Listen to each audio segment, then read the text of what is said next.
Como Igreja Adventista do Sétimo Dia, nós temos a missão específica de anunciar ao mundo as 3 mensagens angélicas de Apocalipse 14. Temei a Deus e dai-lhe glória, pois é chegada a hora do seu juízo. Adorai aquele que fez o céu, a terra, o mar e as fontes das águas. É a primeira mensagem. Caiu Babilônia, é a segunda. Portanto, Babilônia é falida, não adianta confiar nela. Não adorem a besta, nem a sua imagem, porque se o fizer, beberá do vinho da cólera da ira de Deus, preparada para o diabo e seus anjos. É a terceira mensagem. Esta é uma mensagem desafiadora, é de alerta, de emergência. Jesus vai voltar, é hora do juízo eterno, portanto, adore ao Criador. Nosso maior desafio no tempo do fim é o ministério urbano. A realidade multicultural dos centros urbanos são uma oportunidade para a pregação do Evangelho eterno, nós não podemos negar. As pessoas são mais tolerantes com a diversidade nas cidades. Aceitam novas ideias, estão mais dispostas a dar ouvidos a novas religiões. E isso é uma oportunidade, mas que se reveste de um desafio. O apóstolo Paulo enfrentou desafios semelhantes. Pregou em grandes centros urbanos de sua época. Cidades igualmente desafiadoras, mosaico de línguas, culturas e grupos étnicos. E a sua estratégia foi, ao chegar nessas cidades, encontrar pontos comuns. Pessoas que compartilhassem alguma ligação com a fé judaica, com a cidadania romana e com a fabricação de tendas, que era, por exemplo, a sua profissão. Paulo se adaptava. Fazia-se judeu para ganhar os judeus, de grego para ganhar os gregos, de forte para conquistar os fortes e de fraco para ganhar os fracos. Isso não é hipocrisia, mas estratégia evangelística. Identificação com pontos comuns. Em qualquer cidade, tudo acaba sendo desafiador. Mas quais são os pontos comuns que podemos encontrar como cunha para evangelizar as pessoas que habitam nelas? Há mais pessoas nas cidades hoje, mais condomínios, mais trânsito, muito mais problemas. As cidades são um lugar de dor, de sofrimentos extremos, onde as pessoas gemem sobre o peso e o sofrimento do pecado. Só que é exatamente esta situação de sofrimento, de dor, que nos oferece a oportunidade de servir e de testemunhar. A obra médico-missionária, por exemplo, é a mão direita da pregação do Evangelho. E isso Deus já nos revelou há mais de 100 anos. Quando as pessoas são atendidas em suas necessidades, o coração delas se abre para ouvir e falar de Jesus.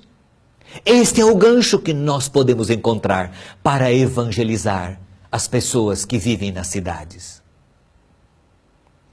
Na parábola da semente que Jesus contou, havia vários tipos de solos. E Jesus deixa claro os desafios encontrados pela semente, que é o Evangelho. Os solos não são iguais. E ao se planejar estratégias evangelísticas para centros urbanos, a igreja deve ter isso em mente. A variedade de solo é muito maior numa cidade do que em uma área rural. E esses solos precisam ser estudados, analisados, conhecidos, para que a colheita seja mais efetiva. Nas grandes cidades, diz Ellen White, homens de variados talentos devem ser usados. E novos métodos precisam ser introduzidos. O povo de Deus tem que despertar para as necessidades da época em que vive. Isso está lá no livro Evangelismo, na página 70. Logo, variedade de abordagens. e dons atuando juntos dentro de uma ampla estratégia evangelística multifacetada. Eis o desafio do evangelismo urbano. Muitas vezes eu chego à conclusão de que não sabemos como fazer isso. Você conseguiu perceber? Precisamos encontrar pontos comuns que nos identifiquem com as pessoas.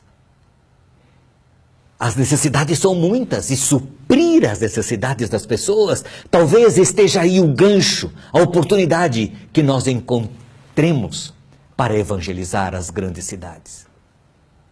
Embora nelas haja concentração de pessoas, nós não devemos esquecer que cada pessoa é uma pessoa e elas precisam se relacionar com outras pessoas.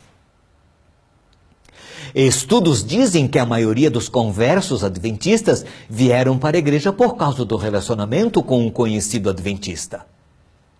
Logo, qualquer método ou estratégia para o evangelismo urbano só será bem sucedido se houver fortes elementos relacionais.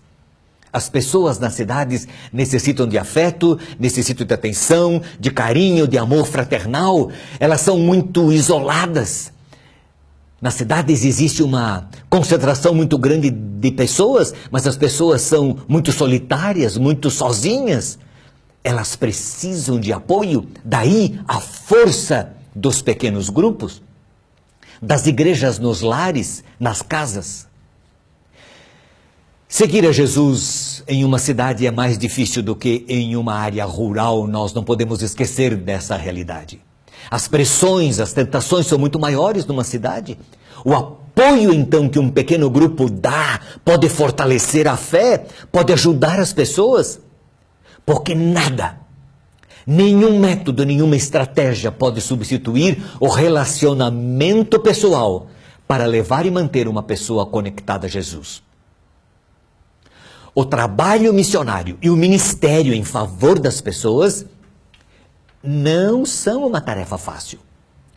Isso não foi fácil para Jesus, não foi fácil para os apóstolos, não foi para os filhos de Deus em todos os tempos. Por quê? Porque vivemos no terreno do inimigo? Nós somos carnais, somos vendidos à escravidão do pecado? E se normalmente já é difícil, numa cidade grande é muito mais. Por quê? Porque ali se concentram as pessoas, ali se concentram as tentações que o inimigo usa para enredar e conservar as pessoas presas ao mundo. Mas apesar dos desafios, esta é uma obra que deve ser feita. Todos precisam ouvir falar sobre Jesus, precisam conhecer a verdade que liberta, para que possam tomar uma decisão. A obra é de Deus, mas Ele planejou usar seres humanos neste ministério e não devemos esquecer esta realidade. Toda a congregação adventista deve conhecer a área onde está localizada. E precisa ter um plano de evangelização consistente, permanente, bem estruturado, baseado em sua realidade e no que Deus pode fazer por aqueles que se dispõem a ir pregar às outras pessoas. É um desafio pregar às cidades hoje? É um tremendo desafio. Mas Deus pode usar você. Do seu jeito, da sua maneira, Deus pode usar a sua igreja, aonde ela se localiza, para fazer a diferença na vida das pessoas. Precisamos encontrar pontos comuns. E nada melhor do que satisfazer as necessidades das pessoas. Necessidades em diversas áreas, mas sobretudo nos relacionamentos. Que Deus nos abençoe nesse processo de testemunhar de Jesus, da salvação às pessoas que vivem nas grandes cidades da terra.